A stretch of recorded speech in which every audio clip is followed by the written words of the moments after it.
Council tax on the brink, the shocking UK shake-up that could rewrite your financial future. Council tax, the bill that so many of us have come to dread each month, is now standing at the edge of one of the biggest shake-ups in modern British history. For 30 years, this system has quietly dictated how much money leaves our pockets to fund local councils, and while it's always been a sore subject, today the debate has reached boiling point. Behind closed doors, decisions are being shaped that could redefine how we live, what we pay, and how councils survive. And make no mistake, this is not a minor policy tweak. What's being discussed has the power to change the financial landscape of millions of households across the UK.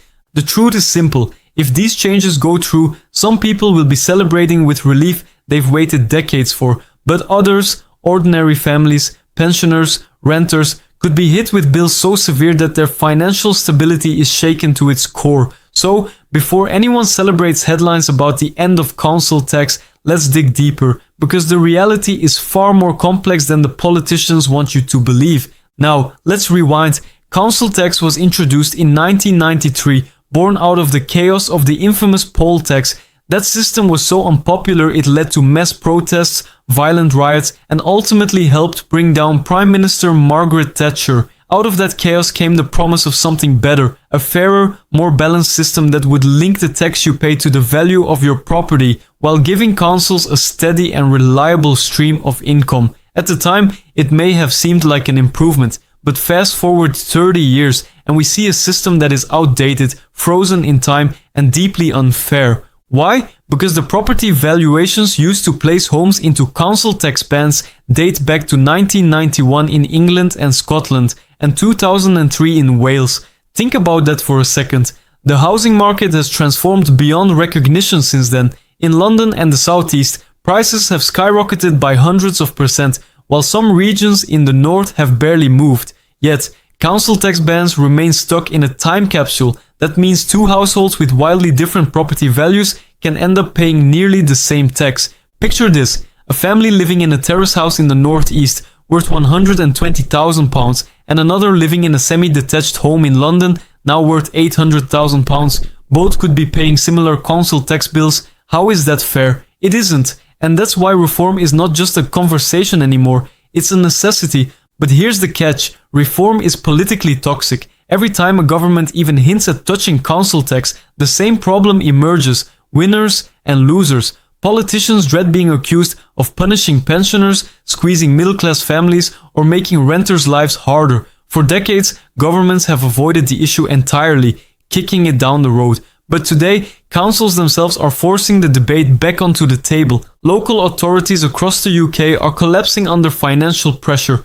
Birmingham Council, Europe's largest local authority, declared effective bankruptcy. Nottingham followed. Others are teetering on the edge. These councils rely on council tax as one of their main revenue streams, but the income is not enough to cover the exploding costs of social care, housing, children's services, and community infrastructure. It's like trying to fill a leaking bucket with a trickle of water. No matter how much people pay, the bucket never fills. Councils are drowning, residents are angry, and the government is under pressure to act. So, what happens if council tax really is scrapped, or at least radically reformed?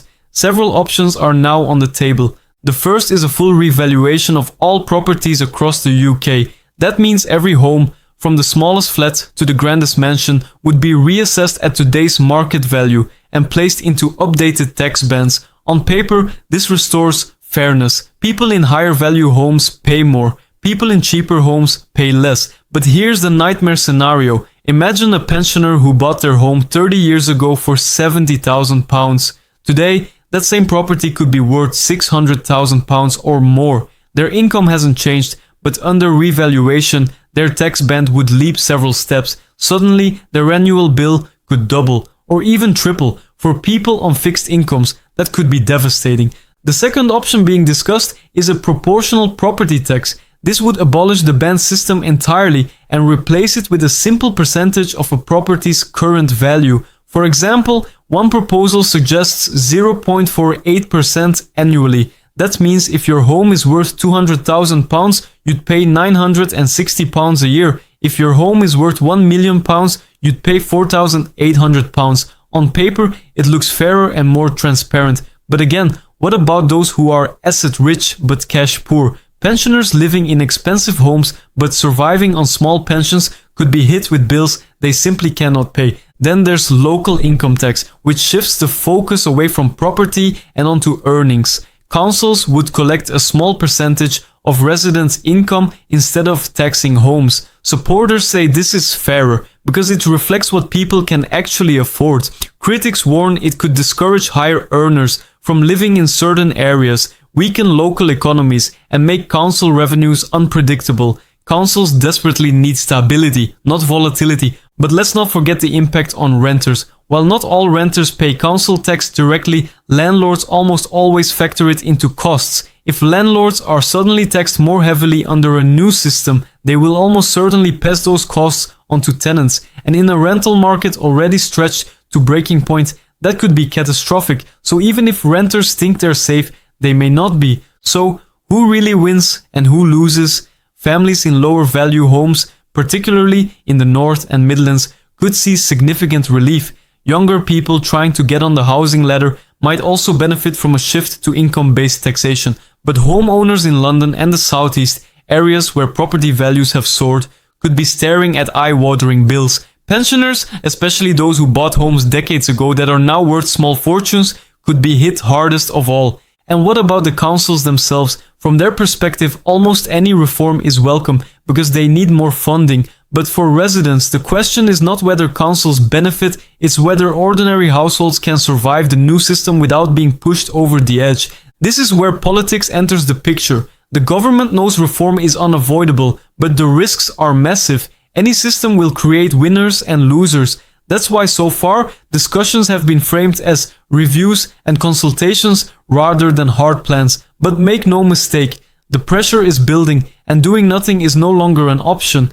And beyond the politics and the economics lies something deeper, the emotional weight of this issue. Council tax isn't just another bill. For many households, it's one of the biggest financial burdens they face. Families already juggling rising food prices, soaring rents, and sky-high energy costs dread the thought of another shock. Pensioners count every penny, terrified of being forced to choose between heating their homes or paying their council bill. And renters, already squeezed harder than ever, fear being dragged into yet another cycle of rising costs. When people hear the phrase, the end of council tax, they feel hope. They imagine one of their most painful bills disappearing. But here's the cold truth. Council tax will not simply vanish, it will be replaced by something else, and that something else could be even harsher. That's why it is absolutely essential to look beyond the headlines. So, what comes next? At this moment, decisions are being shaped through consultations, think tank proposals, and government discussions. Councils are lobbying hard for reform. Campaigners are pushing for fairness, and ordinary households are caught in the middle, anxiously waiting to see which way the axe will fall. We may not see an overnight abolition of council tax. More likely, we'll see gradual reform, pilot programs in select regions, limited revaluations, or targeted relief for vulnerable groups. But the bottom line is clear. The current system is unsustainable and change is coming. And when it comes, the impact will be profound. Some households will cheer as their bills fall, others will despair as their costs skyrocket. Every community, every street, every family will feel the ripple effects. This isn't just about policy, it's about survival. So, as we move forward, remember this. Reform isn't just about numbers, it's about people, households, and communities. And while politicians will try to spin the changes as fair or necessary, the real story lies in how it reshapes everyday lives. That's why staying informed is not just important, it's essential. Because when the end of council tax finally arrives, it won't just change the way councils are funded, it could change the financial future of every single person in the UK.